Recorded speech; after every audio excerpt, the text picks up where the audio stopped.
शुक्रिया अमित आपका। और चलिए अब आगे बढ़ते हैं। प्रयागराज में शनिवार 15 अप्रैल को हुई वारदात बेहद खौफनाक थी। उत्तर प्रदेश पुलिस के लिए ये एक मुश्किल भरी घड़ी थी, लेकिन इस घटना का सबसे बड़ा सबक यही है कि बुरे का अंत भी बुरा होता है। खैर, आपको इस हत्याकांड के आखिरी 3 घंटे बताते हैं कि आखिर इन 3 घंटों में क्या हुआ था। रिपोर्ट के जरिए देखिए।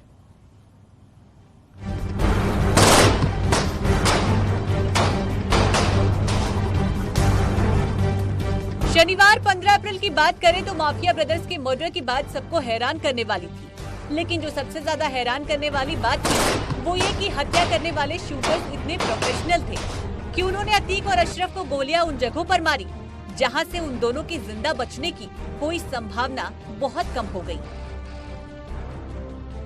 हमलावरों का निशाना इतना अचूक था और इतना सधा हुआ था कि गोली सिर्फ और सिर्फ अतीक और अशरफ पर चली।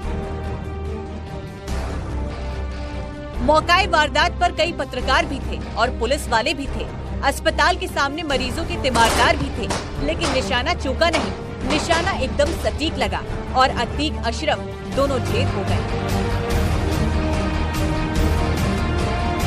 अब सवाल है कि ये पूरी घटना आखिर कैसे हुई, आखिरी 3 घंटों में क्या हुआ। दरअसल शनिवार के दिन अतीक और अशरफ से उनके पाकिस्तान से लिंक पर एनआईए पूछताछ कर रही थी। रात में ही प्रयागराज पुलिस अतीक अहमद और उसके भाई अशरफ अहमद को कसारी मसारी मोहल्ले में ले गई, जहां एक खंडहर नुमा मकान में छिपा कर रखे गए असलहे और कारतूस बरामद किए गए। कुछ कारतूसों पर पाकिस्तान ऑर्डिनेंस फैक्ट्री लिखा हुआ था। इन्हीं सबूतों पर अगले दिन अतीक और अशरफ से पूछताछ की जानी थी, लेकिन तभी अचानक वो हो गया जिसकी किसी ने कभी कल्पना भी नहीं की थी। दरअसल कसारी मसारी मोहल्ले में बरामदी के बाद रात 10:30 बजे प्रयागराज पुलिस मेडिकल करवाने के लिए अतीक और अशरफ को प्रयागराज के कैल्विन अस्पताल ले गई और यहीं पर पुलिस की जीप से अतीक और अशरफ दोनों उतरते हैं। यहाँ दोनों अस्पताल की तरफ बढ़ रहे होते हैं। इनके साथ कुछ पुलिस वाले मौजूद रहते हैं और तभी कई मीडिया कर्मी अतीक अहमद और अशरफ अहमद से सवाल पूछते हैं। सवाल असद के जनाजे पर होता है। अतीक पहला जवाब देता है और जैसे अशरफ बोलना शुरू करता है, कनपट्टी से सटाकर बाईं तरफ से गोली चला दी जाती है।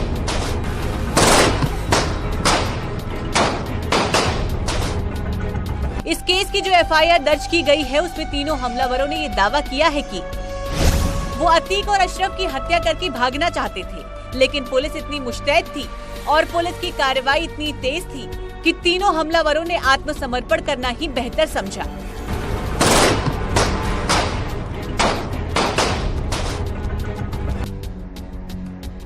लेकिन एफआईआर में किया गया हमलावरों का यह दावा कितना सही है? अगर तस्वीरों में देखें तो ये बिल्कुल साफ नजर आता है कि पुलिस अपना बचाव करने के लिए फौरन पीछे हट गई थी और ये तीनों हमलावर घेरकर अतीक और अशरफ पर फायरिंग करते रहे। लेकिन जब 2 हमलावरों ने अपने हाथ खड़े कर दिए और सरेंडर की मुद्रा में आ गए, तभी पुलिस ने इन हमलावरों को पीछे से पकड़ लिया था। पुलिस उनको गाड़ी से निकाल के मेडिकल चेकअप के ले जा रही थी। जैसे मेडिकल कैंपस के अंदर आई, गोलियों की आवाज आई, विधायक और पूर्व सांसद गोली लगी है और वही दोनों लोग गिर गए। पुलिस ने गोली नहीं चलाई आपके साथ? पुलिस ने क्या बचाने की कोशिश नहीं की? नहीं, पुलिस ने जो है जिन्होंने गोली चलाई उनको तुरंत पकड़ लिया।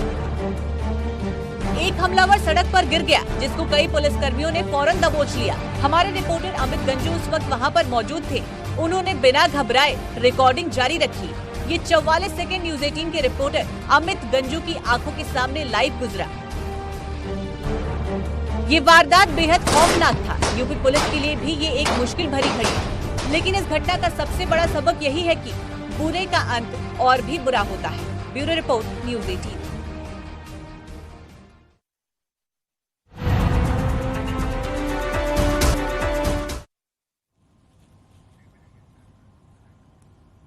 माफिया अतीक और अशरफ के अंत ने अपने पीछे कई सवाल छोड़ दिए हैं, जिनके जवाब तलाशे जा रहे हैं।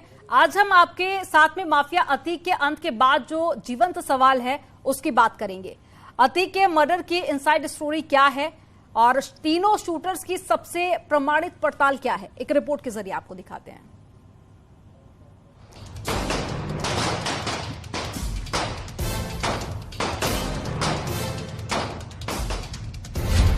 फिलहाल तो माफिया अतीक अतीत हो चुका है, लेकिन उसकी और उसके भाई अशरफ के मर्डर की चर्चा अभी तक हो रही है। क्योंकि जिस तरीके से माफिया ब्रदर्स की हत्या हुई वो अपने साथ कई सवालों को जन्म देकर चली गई है। अतीक का तो अंत हो गया, लेकिन सवाल है कि खत्म होने का नाम नहीं ले रहे हैं। सबसे बड़ा सवाल तीनों शूटर्स को लेकर बना है। जब इनका आपस में कोई कनेक्शन नहीं था तो इन तीनों को आपस में किसने मिलवाया, और ये शूटर्स आपस में कैसे और क्यों मिले? इस सवाल का जवाब जानने के लिए जितना लोग बेचैन हैं, उतना ही पुलिस के लिए भी ये सवाल पहेली बना है। क्योंकि इस हत्याकांड में शामिल लवलेश बांदा का रहने वाला है, वहीं सनी कासगंज का और अरुण मौर्य हमीरपुर का रहने वाला है। तीनों 3 जिलों के रहने वाले हैं और इनका पहले से आपस में कोई कनेक्शन नहीं बताया जा रहा, क्योंकि तीनों ने पहली बार एक साथ मिलकर किसी घटना को अंजाम दिया है। बताया तो ये भी जा रहा है कि लवलेश और अरुण की मुलाकात जेल में हुई थी। ये दोनों एक साथ बांदा जेल में बंद थे। दोनों अपराधी अपने एक दोस्त के माध्यम से सनी के संपर्क में आए थे। अब सवाल उठता है कि आखिर हत्या में इस्तेमाल गन कहां से आई, क्योंकि ये बात साफ हो चुकी है कि अतीक और अशरफ की हत्या में इस्तेमाल Zigana made pistol Turkey made है, जो भारत में बनती ही नहीं है। यहाँ ये पिस्टल बैन है। जाहिर है इसे अवैध तरीके से भारत लाया गया है। एक बार के लिए तो सोमवार को मीडिया में इस पिस्टल का कानपुर कनेक्शन सामने आया, जिसमें बाबर नाम के एक शख्स को आरोपी बताया गया, लेकिन कानपुर पुलिस ने इस बात का खंडन कर दिया। फिलहाल तो ये कानपुर कनेक्शन की बात अब बेमानी हो गई, लेकिन पिस्टल को लेकर सवाल अभी भी बना है। इसके आगे सवाल उठा कि आखिर हत्यारों को ट्रेनिंग किसने दी।